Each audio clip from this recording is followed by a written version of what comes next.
I'm going to introduce some folks here in just a few minutes, but I want to start with telling you again what our mission is. Some of you are here for the first time. You're hearing this. You've not been exposed to this. This is on the back of my business card. So when I give our business card away, I remind people that our mission is serving local churches, and that's critical because if I can't see how something that someone is asking us to do has got a direct connection with the local church, then we don't do it. That is an important filter for us. We are for the local church because it's the church's responsibility to disciple men. And so we want to help them do that work. So our mission is serving local churches as they equip men to walk with Christ and lead well. Now notice this, lead well. A lot of folks in men's ministry will think, well, we don't start leading until we're married and we have 1.5 or 2 kids. But that's not it. I had a conversation again this morning with some students at Southeastern Seminary and was talking with one young guy in particular about the fact that how we take care of our space, ourselves, our environment, even as young men, as unmarried guys, as teenagers, as young boys, how you manage your space and what's been allocated to you is how you begin to live out manhood by leading well. Are you leading yourself well? Because if you learn to lead yourself well, then that prepares you to lead a wife and a family well. And so we as leaders in churches need to do a better job of helping young men understand what it means to be prepared for manhood and move in that direction, to be prepared for marriage. So that's an important piece. Now, my wife and team reminded me that I am very likely to spend a lot of time telling you what we do. And that's not as important as telling you why we do it. And so I'm going to dial back where I would normally go with introductions, and I want to set the stage with a blog post that came out just recently. How many of you have heard of Shaunti Feldhahn? She wrote a series of books for men only, for women only, for young men only, she wrote Marriage Myths, a bunch of things. Listen to this. It'll take a few minutes, but I think you'll appreciate it. This is Shaunti Feldhahn. This weekend, I saw a great example of a dynamic that I believe impacts a lot of men, and by extension, everyone else. Something that requires our attention as those who care about men and culture. Something that may even require our attention in our own marriages and with our sons. I flew to a speaking engagement and back this weekend, out Saturday morning, back Sunday night. I boarded the flight out with my usual executive-sized roller suitcase. Every public speaker has learned the hard way that you don't check a bag with your nice clothes if you have to speak within 24 hours. My suitcase this time was unusually full and heavy. As I tried to lift it to an overhead bin, 3 different men in nearby rows noticed me struggle. What do you think they did? It's interesting because in this case, she says, all 3 of them asked, "Can I help you?" at the same time and started to get to their feet. But what I think is intriguing is that you guys already know where this story is headed. So 3 men asked if they could help her. The closest one stepped forward and I said, "That would be great, thank you so much." He easily levered the bag into place, nodded, and returned to his seat. I thought grateful thoughts on the flight. Boarding the airplane back was very different. I rolled my heavy suitcase on and struggled to lift it up high enough to get it into the bin. I could see 4 men in nearby rows watching my efforts, yet none of them said anything. But here's the thing. I could tell each of them wanted to. Isn't that amazing how you can read the faces of the people around you? Out of the corner of my eye, I could see their reactions. Each individual guy was struggling to not jump up, to not say, "Can I help you?" I could feel their conflict. One in particular, a 30-something guy dressed in business casual, looked very torn. He literally had his hands on his armrests as if he wanted to push himself to his feet. I mean, you can just see the way she writes this, that he's struggling against the voice that's telling him, "You need to help," and the voice is telling him, "Don't do it." Isn't that amazing that we would have that tension in our culture? But he didn't. I gave up momentarily, put the suitcase down heavily, and rubbed my shoulder. I mean, can you see this? So this, Shaunti Feldhahn is a pretty petite lady, and she's trying to hoist this suitcase up here, and these guys are standing there, and they're conflicted over this, and so she rubs her shoulder kind of for effect. It's kind of fascinating. I was saved by a young college guy coming down the aisle after me. He was wearing a Wake Forest University sweatshirt and probably 18 years old, too young to have the concerns that other men did. More on that in a moment. He rushed up to me and said, "Do you need help?" I gratefully said, "Yes, thank you." He put my suitcase in the bin, smiled at my thanks, and went on his way. I'm actually writing these words on the flight back, thinking about the four men sitting nearby in nearby seats around me, especially the one guy who was forcing himself up. He was forcing himself not to help. It makes me so mad, so sad, not because he didn't help me, not at all, but because he clearly felt like he couldn't help me. That would be wrong in some way to offer.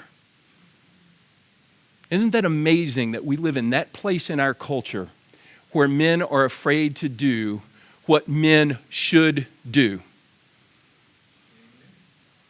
It's a tough place to be. This little snapshot of our culture, isn't it? This dynamic has been running in the background for decades, but as I've spoken to men in the last few years, I've heard them getting more and more cautious. They're particularly cautious about overstepping personal boundaries, which of course isn't always a bad thing. It's great, for example, that the Me Too movement helped many well-meaning men see how they might make women uncomfortable without intending to, for example, via regular personal compliments. More on that in this article, so she gives a link. But that concern, combined with the often male-bashing direction of our culture, may have resulted in men becoming too cautious. Too many good men are now second-guessing their natural instincts to step up. They wonder if a female stranger might take their offer to help as a slight or an insult. Perhaps they should probably explicitly wait for said female stranger to ask for help before they give it. And this, of course, collides with the reality that because we as women are quite capable, thank you very much, something in us doesn't want to have to ask for help. Since I still feel 30 years old inside, there's something slightly mortifying about actually needing more help physically than I did 20 years ago. Can you guys identify with this whole thing? And here's the bottom line. As good men are attacked for wanting to help, and as they hold themselves back, they begin to feel like they are not allowed to be what all men feel called to be. That's powerful, isn't it? We feel that urge inside, but we struggle with what to do with that because our culture pushes against it pretty hard. Even in the science of how we are created differently as men and women points to this. For me as a person of faith, I also clearly see this in what the Bible describes about a few specific callings for men. To be those who step up, who protect others, who fight for those who can't fight for themselves, who provide for their families. This doesn't mean that women cannot do all of those things, of course. But the guys who are growing up in and navigating this culture today are sometimes made to feel that the callings they feel deep inside are wrong. That lending women their strength in all the ways that means somehow tells women we aren't strong. I hear this especially in those in the millennial and early Gen Z generations. I think it is no coincidence that the man who offered me help were all a bit older than me, and the man who stopped themselves were all younger. So what can we do? What can we do about this? Well, we can try to change things one interaction at a time. In a moment, I want to ask guys to chime in, but first let me speak directly to women. We as women can show the men we live and work with that we appreciate them stepping up to their callings. And I don't see it as a denigrating thing for us at all. If you're married, show your husband this peace and ask if he ever feels this way. Maybe we need to wrestle with whatever we have subtly encouraged our man not to step up at home because he feels like he never knows what reception he's going to receive when he offers. We may need to purposely and simply say thank you instead. Or outside the home, we can calmly and confidently thank our male colleague for his offer to help install the awkward exhibit hanging. We may take back a tiny bit of ground for the insidious messaging that makes him feel that offer would be disrespectful. This is particularly important because our sons are watching. Do we want our sons to step up and help those around them, or do we want them always holding themselves back? And I would say this to moms. So often moms reach in too far and they do everything for their sons, and those sons are never required to step up. There's a lot of that going on in our culture. Bottom line, we should be the type of person who verbally and gratefully, instead of always sending defensive signals that we could have done it ourselves. Sure, we could have, and sometimes we still do it ourselves. Just because an offer is made, we don't have to accept it, but men need to know that it is a good thing, not a bad one, that they made the offer. A man should never, ever have to watch someone struggling to lift a suitcase into the overhead bin with his hands rigid and tight on his armrest, forcing himself to stay silent and not help. That is a man denying something deep and good that I believe that I believe God put directly into his heart. Do you feel that? So now let me ask men, do you have anything you want to share? Do you feel this pressure to hold back from helping?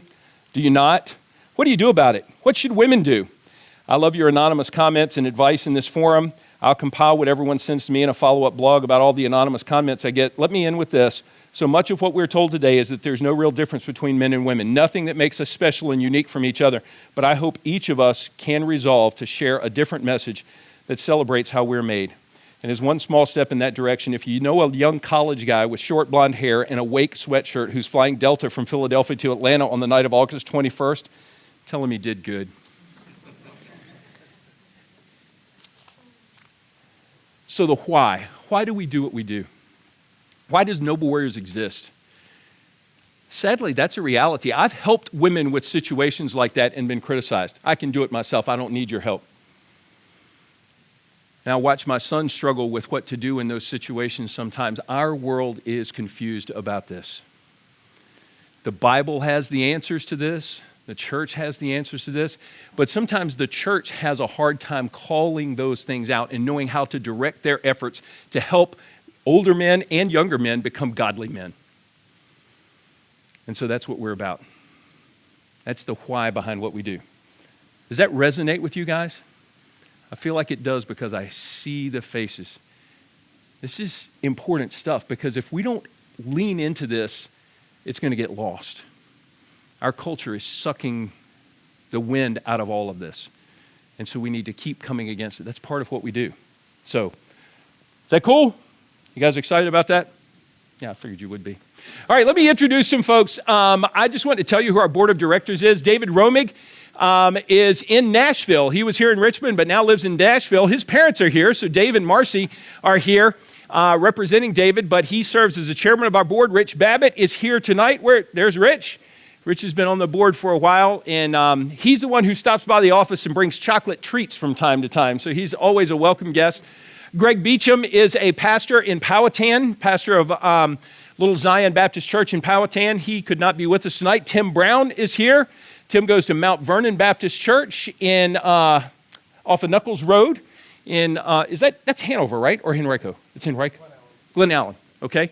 And so I'm as an executive director on the board. Also want to introduce our staff to you. I've put them in alphabetical order. So Carl Benjamin is our Noble Warriors Southwest guy. He's here. Brittany Braun, way back here. Brittany does a lot of data management for us. We've got, 14,000 data records in lots of churches, and just managing that is a lot of work. But she's also stepping into a role kind of helping me manage some of myself, which is a huge job as an executive assistant, so we're thankful for that. Holly Gilman is here. Holly does a lot of writing for us, and let me stop and talk about that for just a moment. Because some of what you read, the last blog post that you read, you don't want me to tell this, do you?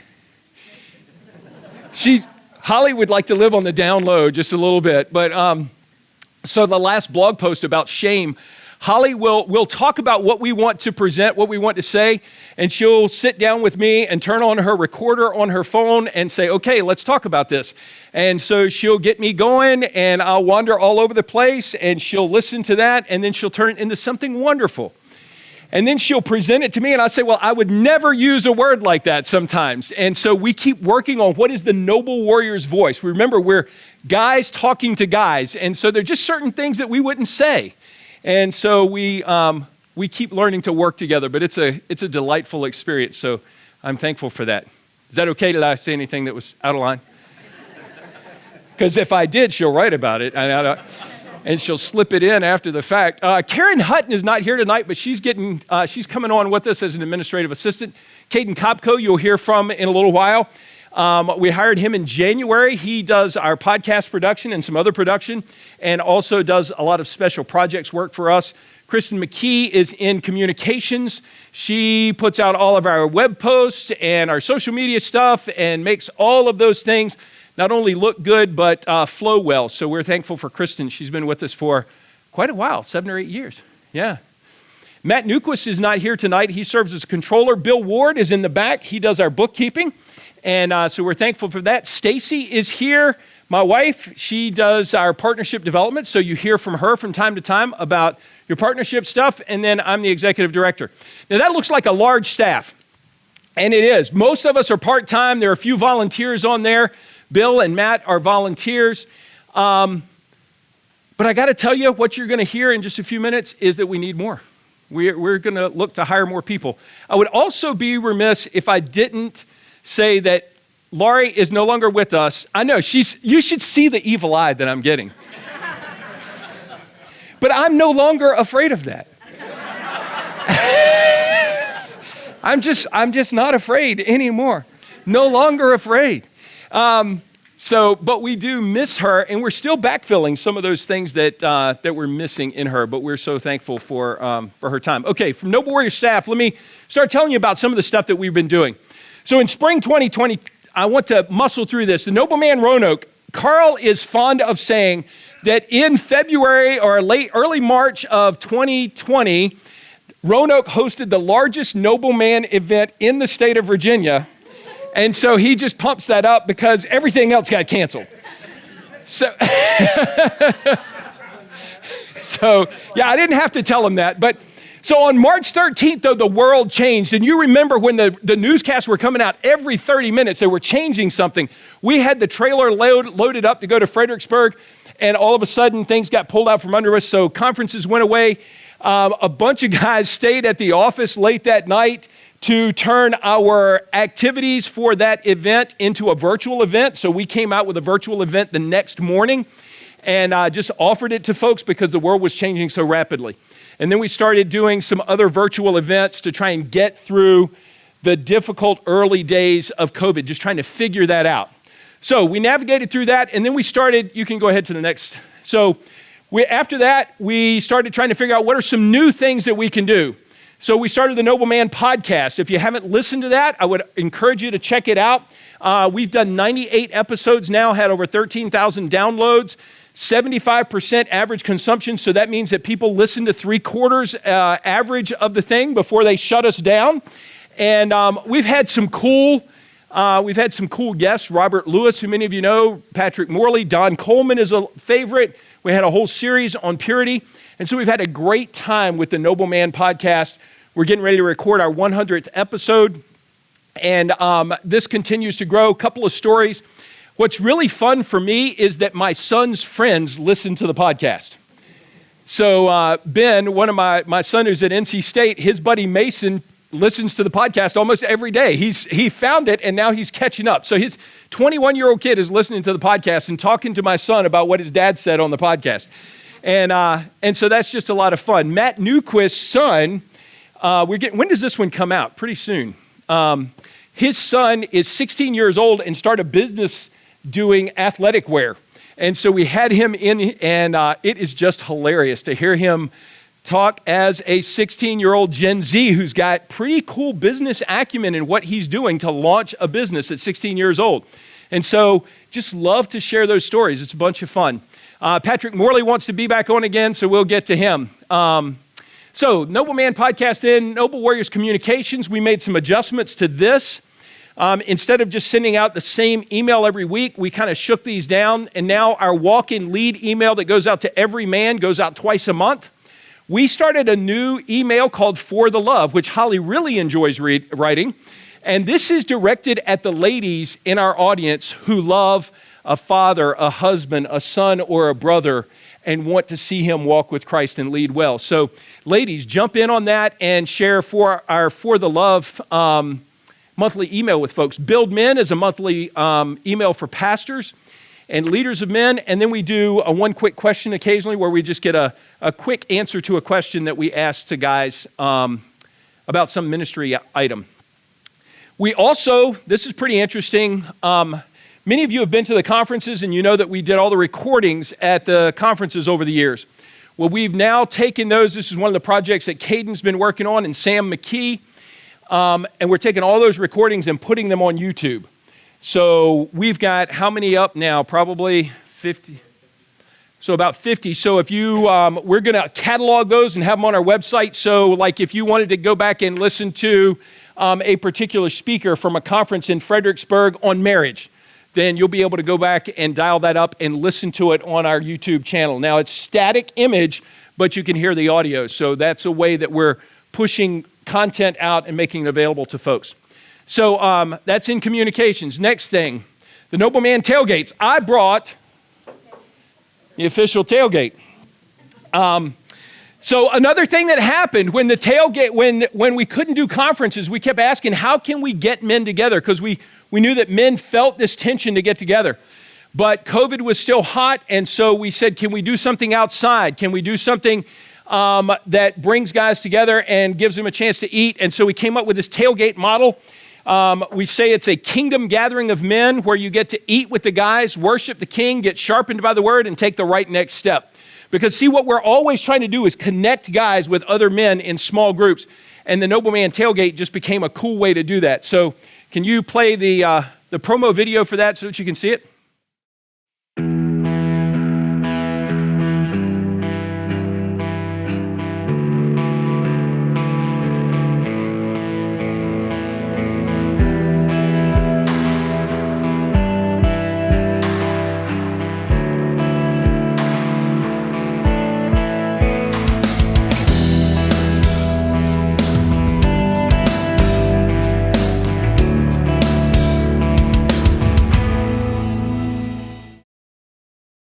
So just a quick fun video for you to get to see that. I couldn't remember how many we've done, probably between 15 and 20 events across the state.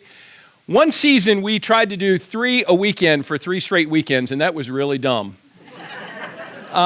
It did not work. We did 6 or 7, I think, but it was brutal and painful, and I was told never to try that again. So we won't. But here's what happened. Those things started getting some traction. So the SBC, the Southern Baptist Convention of Virginia, at their annual meeting said, hey, what do you think about serving breakfast, a tailgate breakfast for the folks at our annual meeting? And we said, sure. Actually, I probably said sure and put everybody else to figuring that out. So I got Art on board and Laurie started working on this. We served 400 folks breakfast at Liberty Baptist Church in Hampton, and it was stinking awesome. Yep, Steve was there doing shrimp and grits. And so we had a great time. As a matter of fact, it was one of the highlights of the annual homecoming. Fred was there helping us keep up with coffee. Rich, you were cooking eggs, right? So we cooked, like 60 pounds of bacon, like 40 pounds of sausage. It was incredible. And so I got a call from SBC of Virginia. About 2 months ago, they said, hey, we're starting to plan for November. Can you guys do the tailgate again? So I said, of course. I'll get some people to figure that out. So we're going to be in Roanoke in November. It's going to be a little bit harder to figure out. Art's got a bigger job to figure out the logistics for this. But we're having a great time serving folks, and the atmosphere of doing stuff like that and that visibility in the community is just huge with the trailer out there and all the gear and the swell Noble Warriors tailgate aprons. So if you want to come out and cook or something, then you can get an apron, but they're coveted items. So lots of fun. All right, Carl's going to come up and tell us a little bit about what's going on in Noble Warriors Southwest. So, yeah, Mike said I got about 45 minutes to do this, right? or was that 4 to 5 minutes? Oh well. Anyways, let's stick with the tailgate idea as we're talking through this. I really like the tailgate idea. It's a great opportunity to, get guys together in a smaller venue. And so we weren't really doing anything this year, so I organized 2 tailgates in September. It's been a lot of fun. Without Lori's help, it's been terrible, but I'm struggling through, Lori. It's okay. So we've got one in Roanoke. It's going to be right in downtown at First Baptist Church. I tell the guys, it's an outdoor event. We got a lot of fresh air pumped in. You guys get that? Man, rough crowd, I tell you. So it's going to be Friday, September 23rd, if anybody's around in Roanoke that night. If not, come to Lynchburg on September 24th. It's a Saturday at Beulah Baptist Church. So just like all the other tailgates, it's really done the same way. I am trying something a little bit different this time, getting corporate sponsors. just to see how that works. And it's going pretty good so far. Still got a ways to go. So yeah, tailgates. So the other big thing I'm doing started about a year ago, actually, in the very first meeting we had. Just a real quick question, guys. Do you want to shop in a boutique? Yes? No? No? Yeah? Okay. Very first meeting I went to at the Blue Ridge Women's Center, they wanted to start a men's services, or we were calling it a men's ministry at that time. And sitting there next to a pastor we were going to work on it together. He has since gone on to something else, but the girls had already planned everything out, all the things they got to change, and they go, and the guys can come in and they can shop at the boutique where you can buy diapers. You earn points, and then you can buy diapers and baby clothes. And I turned to Tom. I said, Tom, you want to shop in a boutique? He goes, no. I go, and we need to change that name. So slowly I'm inserting some testosterone, I guess, into this very estrogen facility. But it's been a lot of fun. Really, I have learned so much, guys. You would not believe about, no, I won't say it. All the language that they use to describe all pregnancy and all the female parts, and it's just common conversation now. It's scary. Anyways, but it is a lot of fun. I get to talk to guys. We've changed it to men's services instead of men's ministry. Trying to be very appealing to all sectors of the society. Okay, we get a lot of guys coming in. Some guys know nothing about Christianity. Some guys do. So trying to be accepting to everybody. But a lot of girls come in. They'll bring their boyfriends, and it's usually their boyfriends, not their husbands. So that's one thing we talk about. But it really is. It's a lot of fun. I don't get a whole lot of time to sit with the guys. We're working on that too. There's a lot of changes I'd like to see in this place. But it really is a lot of fun. We'll sit down, I'll get the guys, and we'll just talk about various issues. Are you excited about being pregnant, about this, your partner potentially being pregnant? How does she feel? How do you feel? Okay. And then I go, after the conversation, I go and I talk to the female advocate, and then we sort of compare notes to make sure we're on the same page, or that this couple is on the same page. We'll talk about finances. We'll talk about housing. But it's all really quick. I got about 10, 15 minutes to run through a whole bunch of stuff. But it's really fun. But then I usually, almost every time, I work in a spiritual question with them. Okay. 2 ways I do that. One is through a support group. Okay. For some of us, it's been a while since we've had kids, but for those that are young enough, when you have a newborn baby, it's nice to have a support group if suddenly you need something. Usually mom or dad is around. Okay. Some of these people, they don't have any family in Roanoke or the area.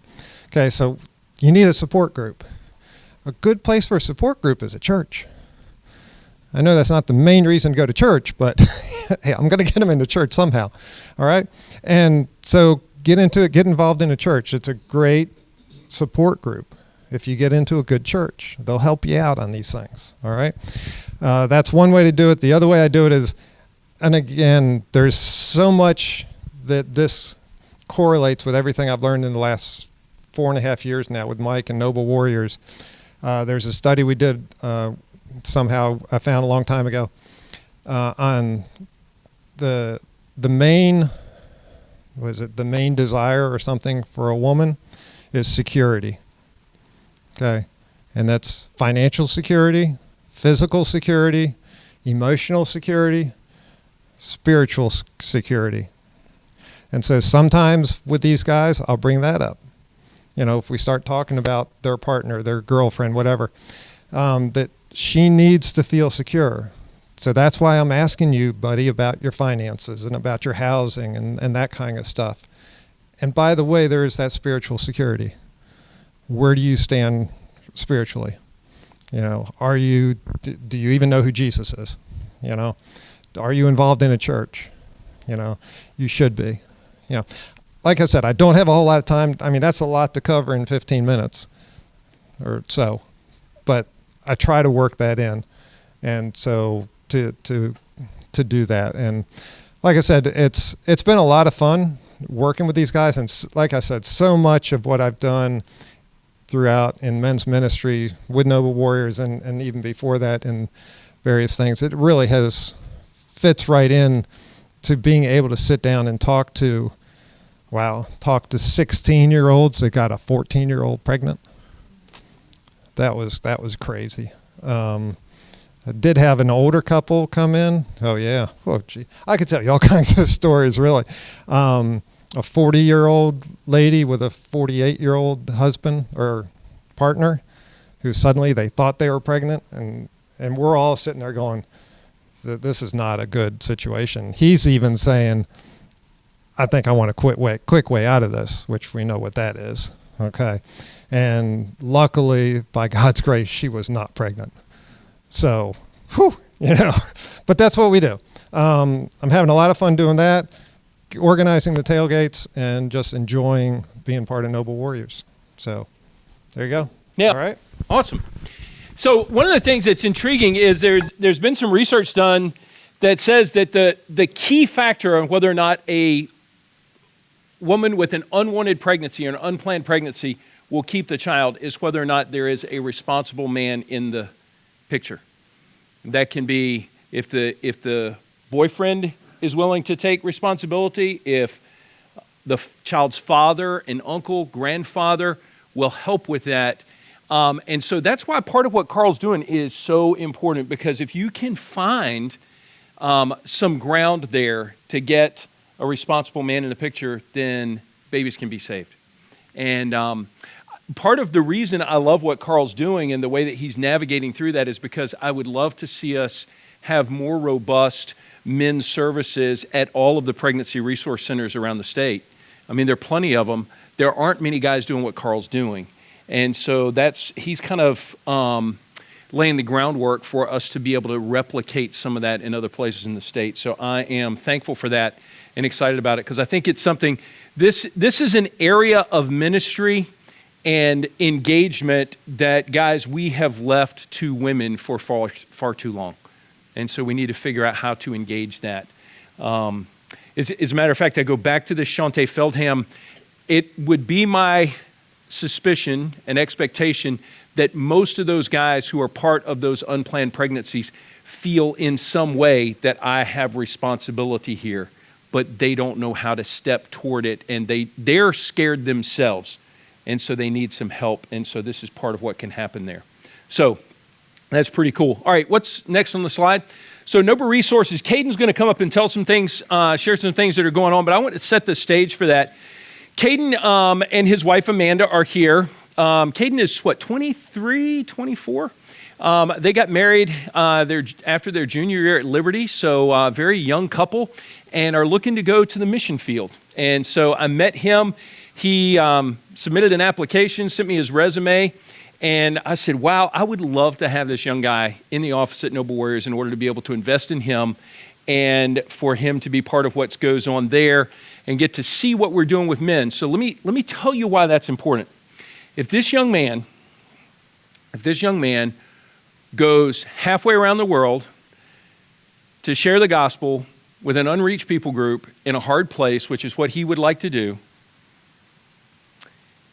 and he's been at Noble Warriors for a year or more, learning the ins and outs and the ups and downs of investing in men, then guess what you have done with us together? We are taking men's ministry training into the mission field around the world. That gets me stoked, because I think that's pretty important stuff. Tim's been overseas quite a bit and knows that men's ministry is an issue globally, isn't it? And so I'm pretty excited about that. Kaden's going to tell us about a couple of things that we've done resource-wise that are new at Noble Warriors. So Kaden, come up tell us about Meet Me at the Fire and Titus 2 Catalyst.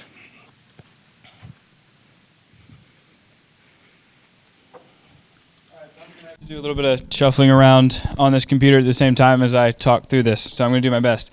But yeah, the two things that I've had the opportunity to work through with Mike since I've come to Noble Warriors is Meet Me at the Fire and Titus 2 Catalyst. So I'm going to start with Meet Me at the Fire. So our vision with this, Mike actually had a lot of paper, which he prints off everything. So I had a stack probably about that big that I got to work with Holly on going through to kind of cut down and streamline some of Mike's thoughts on how do we get men around a fire pit studying stories in the Bible about fire. And as you can imagine, those are two things he's excited about, so they went on and on and on. But we were able to cut this down into something that we were able to launch out, and some of you may have gotten emails about it or even seen it if you were on the board. And it is a resource that we built into what is called a teachable course. And so I'm going to bring this up so I can try and show you this. So this teachable course, we created it into a couple lessons, which we called fire starters, and broke out some of these stories. So one of the biggest ones was Moses and the burning bush. So we worked through this story, and there's a video on here with Mike sitting around a fire pit, and he's explaining the Bible story, and he's working through the lesson, as well as giving a leader tip. So part of our goal and our vision with this was to provide a small group leader with a resource that they could learn from and effectively take to a small group of 5 to 8 men around a fire pit. So we've launched this out, and we've had some decent success with it, but we're going to relaunch it when it gets to a little closer to fire pit season, so this month and moving forward, so that these small group leaders or men who are aspiring small group leaders can take this resource and gather men either roasting things on the campfire or just getting around a fire pit to hang out and walk them through to see how God used fire in a powerful way in a lot of men's lives. And so we were able to build that out, and we'll hopefully be relaunching that shortly.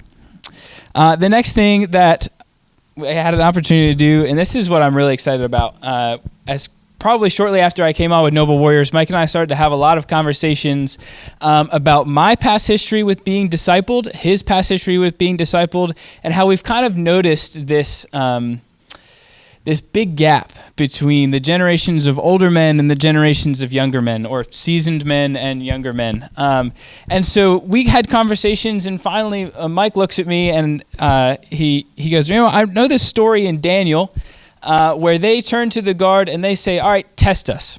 We don't want to eat the meat. We don't want to drink the wine. We don't want to eat the same food that this king is giving us. We'd rather eat vegetables and water and have a different diet so that we can honor our God. And so they said, test us. If it doesn't work, we'll go back to eating this other food. But if it does, we'll request that we keep doing this. And so he looked at me and said, hey, why don't we test it?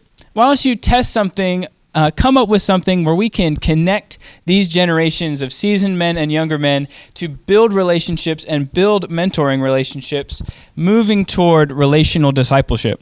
And so we were able to have a conversation, and Swift Creek, the church that my wife and I go to, I talked to their youth pastor, and he was more than willing to volunteer some younger men, and I had some relationships with them, being their intern last summer, and was able to call them up, and then we were able to sit down with Art, and Art was a huge blessing and a huge help in connecting us with some of the older men who were more than willing to learn to and get engaged in and invest in younger men.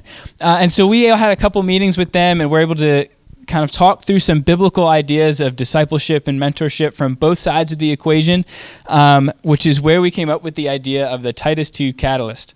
So in Titus 2, Paul is writing to Titus, telling him to teach the older men first to be sound in doctrine, but then also for them to go and teach the younger men to be self-controlled. So we pulled out this idea of the older men teaching the younger men. And so what we had them do was go through 8 weeks, meeting 4 or 6 times, however many they could fit in between busy summer schedules, and talk through 4 categories that we found as kind of the biggest questions or struggles that some young men had. So those were work and money, family and relationships, which included some things about marriage, Christian life and disciplines, and then integrity and purity. And we structured them that way so that as they kind of built this relationship over the months, that they could just deepen the relationship. And by the time they got to the talks about purity and integrity and pornography, that they would be more than comfortable in engaging with one another in those situations. And the outcome was incredible. So I want to share with you 2 key things, and then I want to actually have you listen to these mentors and mentees share their experiences. So one of the biggest things that came out was the mentees need to be open and honest in sharing their struggles with vulnerability. If the mentees are afraid to do this, the relationship is going to hit a wall and it's not going to go much farther. But on the flip side, the mentors must listen intently and recognize that it is their responsibility to share their experiences wisely. One of the guys in this video I'm going to play for you said, I have felt and feel even more strongly that this is a responsibility that we have as older men to share their responsibilities intentionally and intently. So I want you guys to hear this and just listen to this. And this summer, these men in this video blessed me and Mike immensely, just to hear their stories and watch them grow together. I think I said yes just because I think I just was missing that part of my walk, is just having another Christian pour into me, no matter like if there was really anything specific I needed to learn at that point, but just having somebody to walk with, somebody to share your burdens with, that they can speak into your life, speak truth, especially someone from a Christian standpoint. I think that's very vital to be able to work out our faith and pour into others just like Jesus did. As he was walking by, he invited people into his life. So I think that seeing that a mentor wants to pour into you is something that is very encouraging, because Paul talks about a lot. He's pouring into this young man, Timothy, he writes to. So having that sort of someone pouring into you that you can also pour into somebody else after, and having that experience. So I definitely don't be afraid to let somebody talk to you and tell them what they know and what you should know, and just dive into it. I mean, I'm not really connected like one-on-one with anyone else in the church really, besides like my dad and some other folks. So I think having someone who has treaded a lot of trails in life, that was really just a good opportunity for me to sit down and hear Steve's story about what he's gone through and basically what not to do. You know, as I reflect back on my life and think about how neat it would have been, or how helpful it would have been if I had someone that could help me along the way. Maybe I could have avoided some painful mistakes. And at this point in time in my life, if I can shed some light on what not to do, what works, what doesn't work, then and help these young people out, I think it's what we have a responsibility to do. I think that the one thing that I would say is mistakes are costly. And if you would just talk to someone, listen to the mistakes they made and learn from them, it's well worth the time spent. But just about pornography and everything that I was going through, I wanted to learn more about that, and how he went through it and how he fixed it, and how I could learn from his mistakes, and learn he taught me some stuff that I didn't even know. Just having that mentor there really helped me in a way that I didn't even think I could be helped. I've talked to a bunch of my teenage friends about it, but it's different talking to an older gentleman that's gone through that before, and not someone that's going through it with you. I definitely challenge them to or encourage them to be more open, just about what they're going through, because if you're not open, they're not going to understand how much you're actually struggling. The mentor, one of the things you have to learn to be a good listener, and I got Zach to talk a lot, and the mentor needs to ask the mentee, what do you expect out of this, and what do you want to get out of it from me, and what area is going to help you. And he was very open about all that, and I just felt like I could gain some knowledge from him too, about just talking to him about what he was going through. And if you try it, you'd be surprised at how easy it is to get to know a younger man and be able to be interested in his development, and be able to share some things that you have had problems with, or you've had pitfalls, financial, pornography, all kinds of things, just things that you've seen over your lifetime that other people had experienced. And you'd be surprised how easy it comes. It's not that hard. Well, the older generation teaching the younger generation, I think our meetings, this setup, this program, I think that really does speak true to the words in Titus 2. So I got to sit there and listen to those, and there's probably 30 more minutes of that that I have just stored up as stories, as experiences, and it was just powerful to be sitting just on a chair in front of those guys and just hearing their stories and hear the way that they didn't even realize their lives could be changed. One of my favorite lines that's not in there is actually two of those young men. When I asked them, what would you say to a younger guy who says, oh, he doesn't need a mentor, I can deal with these things myself, I can teach it myself, they go, well, that's just dumb. That's just stupid. I would just say that you are being silly. I was like, well, I appreciate the way you said that. It was very clean of you. But they were just so convinced that, hey, it would just be a waste of your time and a very poor decision on your part to ignore the gifts that these older men can give you. And so that was incredibly powerful for me to watch. And just real quickly, over the course of this, we want to again launch this resource into a teachable course. Mike will be shooting some videos with me just to kind of coach through some of the meetings we had and things like that to hopefully potentially push it out to a bunch of student pastors and seasoned men through the Southern Baptist Convention of Virginia. We have a connection with Mike Kamari at Parkway who's heard about this and is interested in this. So we've been in conversations about that and are just excited to hopefully see this idea and goal of catalyzing Titus 2 in the local church of the seasoned men teaching the younger men just to take off and to transform many more younger men and seasoned men lives in many churches. So awesome. Very cool. So any comments or questions about that? What'd you think about the whole mentoring thing? You know what? I talk to a lot of churches and they say, hey, can you help us connect the older guys with the younger guys? And I tell them it's kind of like a middle school dance where the girls are on one side of the gym and the guys are on the other, and everyone looks at that center of the gym and says, "Gosh, I bet it would be fun to dance," but nobody knows how to get started. And so what Kaden's been able to do with this is create a mechanism that we have tested now, and we've got some experience with, and we think we can push it out and help churches connect the generations. We've actually got a women's ministry leader in a local church that's asking, hey, can you help us figure out how to do this with the ladies? And so we're going to do some of that as well. But really the cool thing is connecting the generations, because I'll tell you this, most of you guys carry this in your pocket, and you can get a lot of facts here, but what you can't always get is wisdom.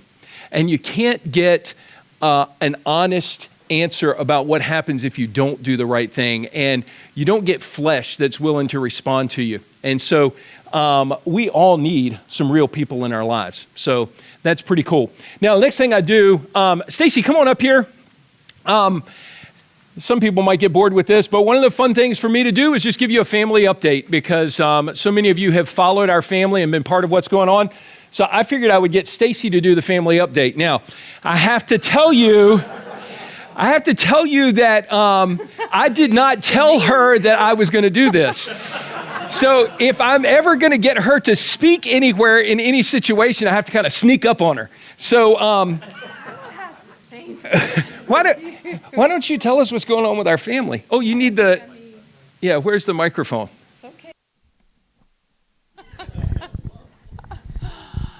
Okay, well, so most of you are kind of familiar with where our kids are at in life. You get our pictures on the monthly newsletter each month. So I'll give you a real quick rundown. Our oldest, Tim, he is now back at Fort Benning in Georgia with Caroline and Owen. Owen's about 17 months old, and she is expecting again. So we have a second grandchild on the way in January, so that is exciting for us. We are very excited to be able to get in our car and go see them versus hop on a plane. They'll be there about 9 months. And so we've actually were able to all get together this summer. It hasn't happened. Well, we were together at Christmas, but outside of Christmas, we actually haven't all been together since Tim was in high school. And just have a summer together. So that has been really cool. Zach is now at Fort Rucker in Alabama. So he is in aviation training for a helicopter with the Army. He is learning how to maneuver a Chinook, which is I call it the SUV of the helicopters. Because it's the biggest one they have. But he loves it because he likes figuring out how to move things and how things work, and he gets to pick up all this equipment and these guys. And so he will be finishing up his training in November, and he knows he will be going to Savannah, Georgia. So that's exciting because it's on the East Coast and it's drivable. So I'm excited about that. And then Ben is our third son. He's down at NC State. He's going into his fourth year. And he will graduate next December. He loves what he's doing. He's a double major in chemistry, chemical engineering, and paper science. Has had a lot of summer internships with paper mills and did a chemical engineering internship last summer as well. So he's loving life. He is plugged into his local church. Probably 3 nights out of the week, he's doing something with a small group, a Bible study, a men's group. The other fun thing about Zach and Ben, they're both not married, but they place a high priority on serving in church. So they both are volunteering on Sunday mornings in the nursery. So they're watching 2 and 3-year-olds every Sunday morning during some hour, which I think is just awesome. And then our daughter Hannah, we just dropped her off at University of Lynchburg last Friday. So she's been there for about a week and a half. And getting used to being away from home in college and making new friends and just coaching her through that process of it just takes time to settle in. But she is doing well and excited about being there and maybe more excited about not being here. Which means we're empty nesting.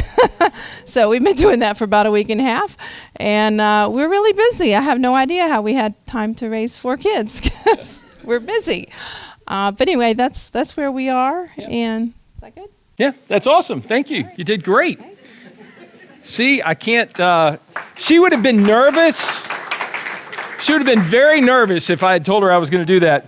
So. Hey, let me tell you the thing that I'm most excited about what's going on in the world of Noble Warriors right now. So it starts with something that I'm not terribly excited about. I got invited to be part of a cohort of guys, mostly pastors from churches in Virginia, going through a Doctor of Ministry program at Southeastern Seminary. Now, I was not looking for this. As a matter of fact, Jerry used to be the bookkeeper at Noble Warriors, and occasionally you would call me aside and say, hey, Mike, you probably should go to seminary. And I guess that was a statement about my theological capacity or ability. I don't know. But he was just cheering for me and encouraging me to make some steps.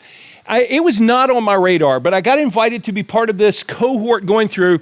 And so I'm doing a lot of reading. I love to read. I don't like the writing. So that's me in front of the go sign. I took that this morning at Southeastern Seminary. But here's what happened. As a result of getting connected there, I got an email one time that said that Robert Coleman, and some of you may have heard of the book, The Master Plan of Evangelism. I heard that Robert Coleman was going to do a workshop on evangelism, men's evangelism at Southeastern. I said, well, if Robert Coleman's going to be there, Mike Young's going to be there on the front row. And so I was. And so Robert Coleman wasn't there in person. He was there on Zoom. And then they had a panel up front. Robert Coleman talked about the power of investing in men. It was just very compelling. And then these professors started talking about how important it was to invest in men. They were just going all over this. And so then they did a question and answer period. And so I raised my hand. And way up in the air, kind of the Horseshack move. You guys remember Horseshack from Welcome Back, Kotter. And so my question was, if what he said is true, and if you guys believe it, then why are you graduating and sending out young men to go and pastor churches who don't prioritize men's discipleship when they get to where they're going? So Dr. Mark Liederbach, who you're going to hear from in just a moment, came to me afterwards and he said, "Who are you and where did you come from?" So I explained my whole experience with Noble Warriors and what I was doing, and he said, "Well, let's keep talking." And so that started a series of conversations with him and some of the folks on his team about what it would look like for us to catalyze more men's discipleship and a focus on men's discipleship at the seminary so that kids, students, not all kids, had a better sense of this. So we met a few times and I gave them a bunch of ideas and just kind of ran hard after this. And so to make a long story short, they have just opened up the door for me. Now, they have not given me an awful lot of support. They've not given me an awful lot of direction. They've not said, "Hey, you can do this or you should do that." I just tell them, "Hey, I've got this idea." And I keep talking to one guy in particular, Drew Ham, and I keep saying, "You tell me where the boundaries are." And yesterday he said, "You keep going." I mean, that's exactly what he did. So being the type of person that I am, I just kind of hang around. So I put on my dandy little backpack. I've switched from my big man purse that I carry usually. And so now, sorry about your microphone there. So now I walk around campus like a student. And I go through the dining hall line and I get my lunch and then I wander around and I look for somebody to sit with. And I sit down with them and then I start having conversations about their lives. What are they doing? Why are they there? Where are they in their journey? What's their major going to be? What do they see God doing in their lives? So this guy right here is Jesse. He's from Morganton, North Carolina. I've had a couple of conversations with him. He believes that the Lord is calling him to pastor a church. And so I got to sit with him this morning and talk about, do you see yourself as a leader? How are you growing as a leader? Will you be ready to train other men to lead in their homes and in their churches and in the community? And so we just had a rich conversation.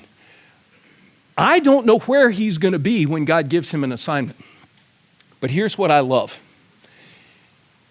There's students all over that campus that I'm developing relationships with that will likely be pastoring churches somewhere in the world for the next 30 years, 40 years. That's worth investing in. And I get stoked about that. Let me tell you something else. So give me the next slide. So this group of folks right here, I started talking with them in the line as we were going through the lunch. And so I struck up a conversation. This is Corinne. By the way, that helmet is hers. She drives a motorcycle to seminary. She's a seminary student in ethics. She wants to be a professor of ethics. So I had a great conversation with her about biblical manhood and womanhood. This guy right here is Caleb. He actually wants to be a police officer, but he wants to be a godly police officer. He wants to go into law enforcement and be a believer there. This is Carolyn. She's her sister. Had a great conversation with her. I can't remember what her major is, but God bless her. I said, what do you want to do? What do you see God calling you to? She said, "You know what? I just really want to be married and be a mom." And it was so cool to cheer for her and affirm that. This guy right here is Logan. Logan is majoring in counseling.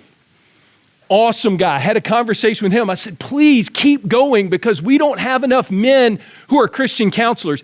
Keep going, keep after it." I stayed back with him. He stayed longer than the others. Had a great conversation about what it would look like if he is a Christian counselor. Pouring into him. This young lady right here, her name is Claire.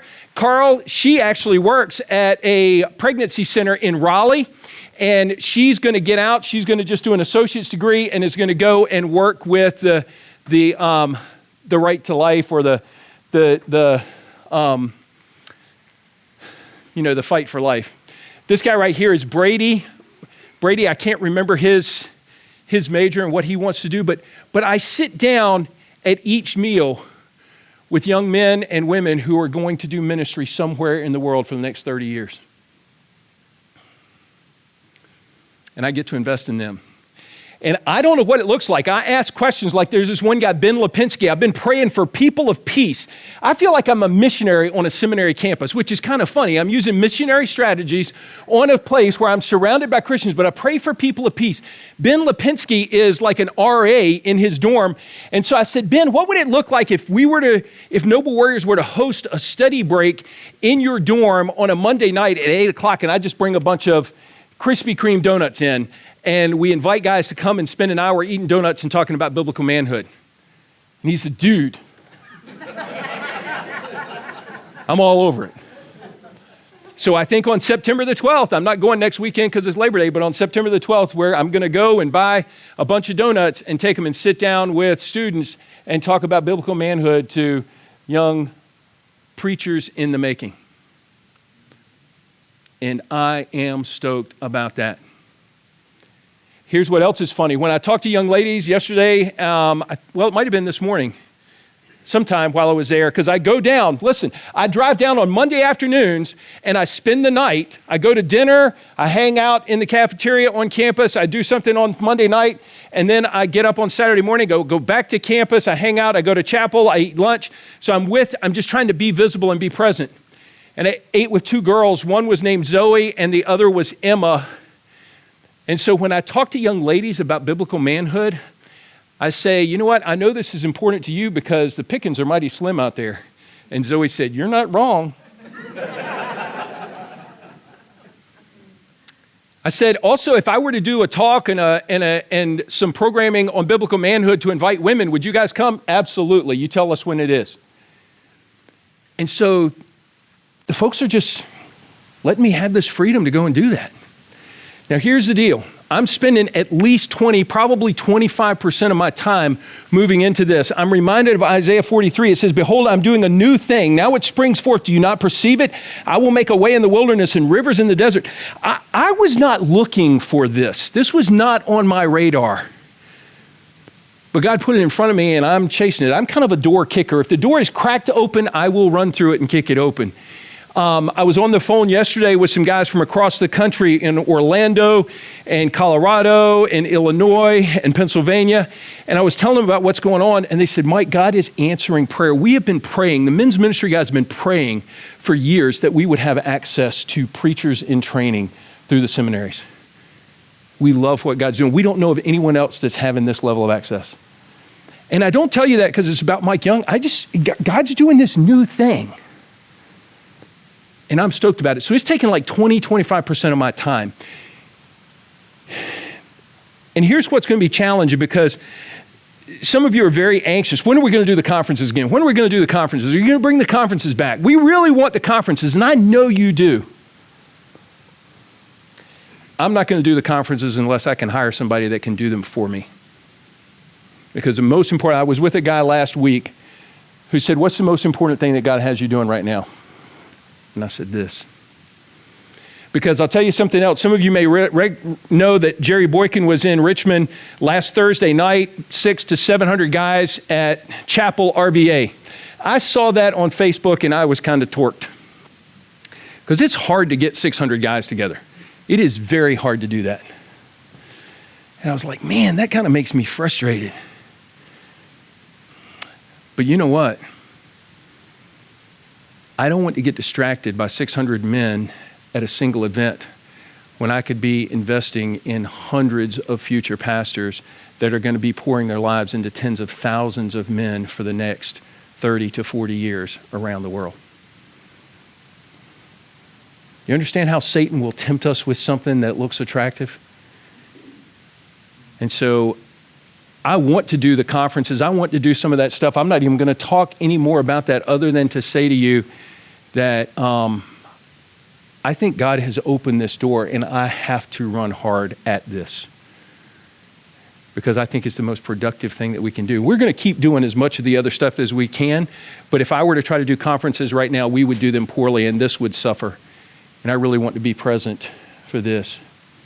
So part of the reason I tell you that is we just have to figure some things out, and we need God to show up and bring someone to the mix who can do some of what, the guy that I was talking to on Saturday, I was telling him all this stuff, and he said, Mike, it sounds like that Noble Warriors could just take off.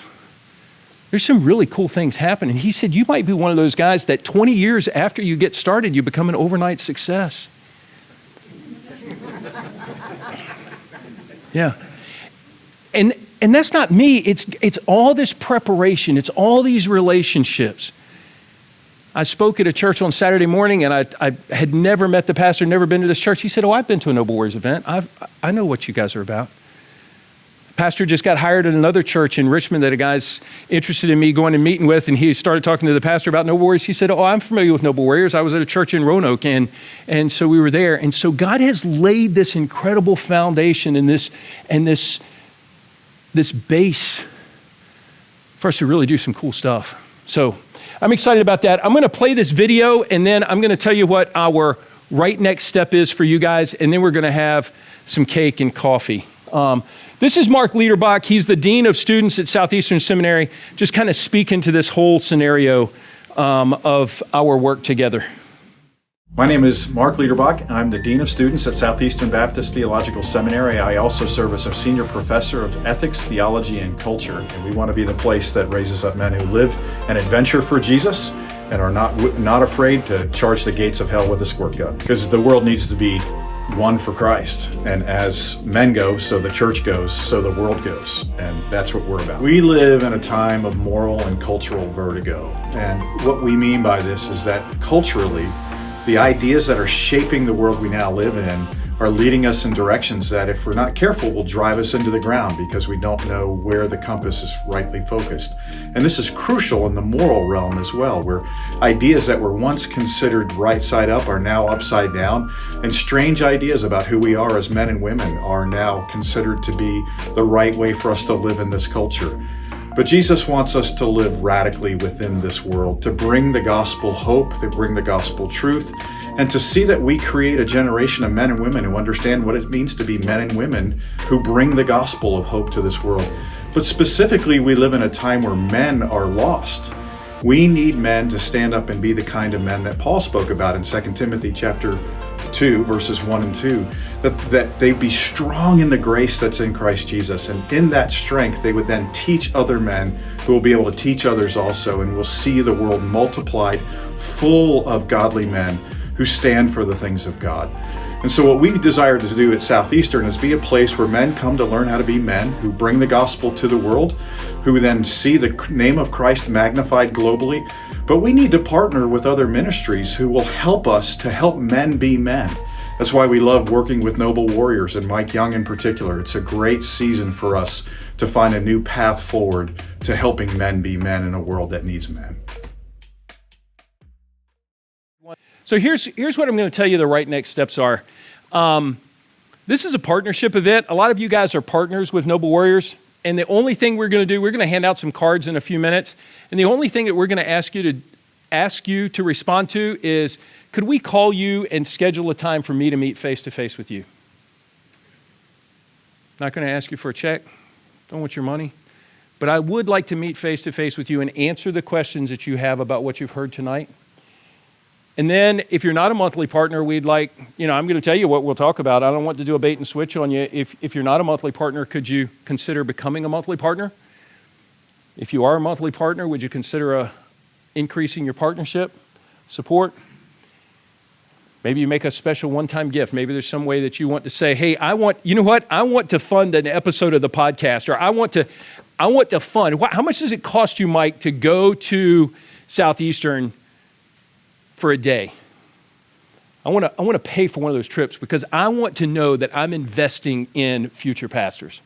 I can't go, but I want to be part of that. So you may say something like that. We'll give you some ideas about that. We're going to put together a video from tonight. You might email this video to some friends and say, hey, check this out. I think this ministry would be of interest to you. We've got some volunteer positions. Maybe you say, hey, how can I help? Interesting thing, we need a librarian. There's several positions at the Noble Warriors. We need a custodian. And so as a matter of fact, I shot a video just recently with the official Noble Warriors vacuum cleaner. Did you see that? And so Bill back there gave a vacuum cleaner to the ministry that we're still using after years and years. But there's some things that we could use help with volunteers. You might sponsor a podcast. You might call churches about our ministry, Dad's Tools Project. You know, it would be awesome for you to say, hey, I know some people. I would love to host an event at my house and have you come and share some of this information. And let me host an event for you as a potential fundraiser. So some of you have done some of that before. So all we're going to ask you tonight, and Stacy and some others will have some cards here. All we're going to ask you tonight is, would you allow us to call and schedule a follow-up appointment? Now, some guys challenged me to think through, what is my role? What is God calling me to do, and how do I define that? I spent some time this spring wrestling with that. And so I started off with Mike's responsibility is to facilitate men's discipleship in the local church. But I wrestled with every word of that as I was driving from Orlando, Florida to Charlotte, North Carolina. And I changed it to say this: my responsibility, God's calling on my life, is to catalyze men's discipleship through the local church. And if you know anything about chemistry, a catalyst causes a reaction to happen, or causes it to happen more rapidly, but it doesn't get used up. And so part of what we've got to do is build sustainable models. And one of the things that I love is these little spring-loaded cars. So I'm going to get each of you to grab one of these little cars and take it as a reminder, because what we end up doing a lot of times is talking to a church, talking to some guys, talking to a men's ministry leader, and giving them some encouragement for the right next step. And then they run out of gas at some point. And they say, what do I do next? Does that ever happen, Fred? And so then the call comes in next time. What do I do now, Mike? Eric's done that. What do we do next? And so we just keep pouring ourselves into these guys. And so take a card to remind you to pray for us, to pray that God will put us in the right places, connect us with the right people, and multiply the work. So really, all we want to do is have a follow-up conversation with you where we talk about those things. I'm going to be having lots of conversations, I hope, and just asking you what that looks like. I know we've been here for a long time, and you're anxious to have some of Kristen's homemade pound cake. And for a sizable investment in the ministry, she's got 3 full. So if you guys are like stoked and you really want a pound cake, then you might talk to her and say, hey, can I buy one of these pound cakes? And so I'm really joking about that. Folks, any questions or comments that you'd like to share before I release you to go have pound cake and coffee and pie? Just put them on the back table when you pick up your car. All right? Any other comments? I know I've talked at you a lot. I'm sorry. Yes, sir. Yeah, it's probably going to take us a while. Greg's going to compile it, and we'll put it into a video and be able to share it with you guys, so that some folks, because you may have some folks that you want to share this with. Any other comments or questions? I realize I've pressed into you hard. I'm excited about what God's doing. And guys, I read you that story at the beginning because we are the type of folks that understand that men are struggling to be who God made them to be and who they really want to be down deep. But they need some encouragement and they need some direction. And that direction and encouragement comes best from God's word through the local church, so that men are discipled to understand what it means to live and lead like Jesus. Father, thank you for our time together. Thank you for the food you provided for us. Thank you for the friends and the partners and the support that has come in many ways: prayers, encouragement, volunteer time, financial gifts. God, you have poured so much into this ministry, and we are so blessed. But God, I do believe that you're doing a new thing. This was not on my radar, this Southeastern thing. And I've been encouraged by so many folks to make sure that whatever we do is reproducible in other places. God, I don't know what you're up to, but God, I believe that you have a plan to, in some way, use this ministry to touch the world with a focus on men's discipleship as we speak into the lives of pastors in training. And so, God, I ask for your guidance on that. I ask for wisdom. And I just pray that you would help us to hear your voice, calling us to whatever you want us to do, and for us to respond in a way that's pleasing and honoring to you. Now be with us as we enjoy fellowship and food, coffee and pie and cake.